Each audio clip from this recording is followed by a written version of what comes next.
એક બહેન હતા, એમનું આયુષ્ય ખૂબ સારું હતું.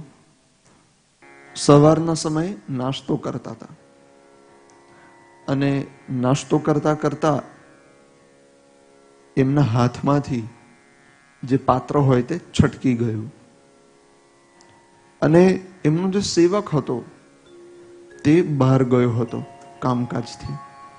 આવ્યો અને જોયું કે હું જેમનો દાસ છું તેમની અત્યારે તબિયત સારી નથી. તો એમના સેવકને ખબર કે આમને કોઈ પણ શારીરિક માનસિક આવી કઈ સમસ્યા થાય તો મારા જે એક ગુરુજી છે એમની પાસે અમે જઈએ. તો એમની પાસે લઈ જાય છે. એ ગુરુજી અચાનક જુએ છે કે શું થયું, સમજાવે છે. તરત એ બહેનને સુવડાવી દે છે અને એક દિવ્ય ઔષધિ પીવડાવે છે ને સૂઈ જાય છે થોડી વાર. ત્યારબાદ થોડા ટાઈમ રહીને ઉઠે છે અને એમના જે ગુરુજી હોય છે તે ઉઠીને પહેલો પ્રશ્ન એ જ પૂછે છે. એ પ્રશ્ન બહુ જ સુંદર હોય છે કે તમે તમારા મનમાં કેટલી ગ્રંથિઓ બાંધેલી રાખેલી છે? તમે તમારા મનમાં કેટલી ગ્રંથિઓ બાંધેલી રાખી છે?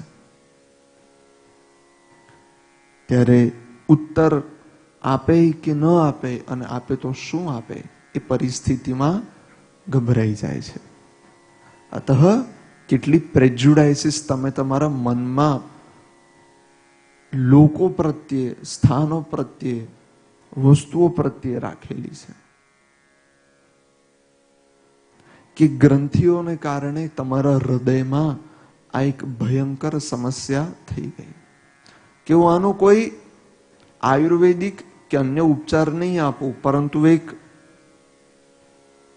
પ્રેક્ટિકલ કહો કે આધ્યાત્મિક કહો એવો ઉપચાર આપી દઈશ કે જે દિવસે તમે પોતાની જાતને આ બધી લોકોની ગ્રંથિઓમાંથી મુક્ત કરશો તે દિવસે તમારી આ સમસ્યા હંમેશને માટે દૂર થઈ જશે. અને અત્યારે લોકોને કેન્સર થાય છે કે ગાંઠો થાય છે, એ ગાંઠો પ્રવેશ ક્યાંથી કરે?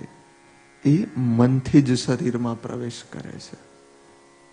તો મન એવ મનુષ્યાણમ કારણમ બંધ મોક્ષયોઃ. એનું પ્રેક્ટિકલ ઇમ્પ્લિમેન્ટેશન શું? મનમાં જ આપણું જીવન, આપણી સૃષ્ટિ સમાયેલી છે. તો જે દિવસે એ ગ્રંથિઓ એટલે કે પૂતનાઓ જે રહેલી છે મનમાં, પ્રેજ્યુડાઇસિસ, એનો ઉદ્ધાર કરીશું, એને કાઢીશું અને જ્યારે સુમતિને મનમાં લાવીશું ત્યારે ભગવાન ખરેખર આપણને મળશે. આ એક જીવતા જાગતા જીવનની એક પૂતના છે. આ અત્યારના સમયમાં જો પૂતના ઉદ્ધાર પ્રસંગ ઉતારવો હોય તો આ રીતના સમજજો. આપણને રોગો, પીડાઓ, માનસિક પીડાઓ, શારીરિક પીડાઓ કેમ થાય? વધુ ને વધુ આપણે જેટલા નેગેટિવ વસ્તુના ટચમાં આવીએ એટલી જ બધી સમસ્યાઓ આપણી અંદર વધતી જાય છે.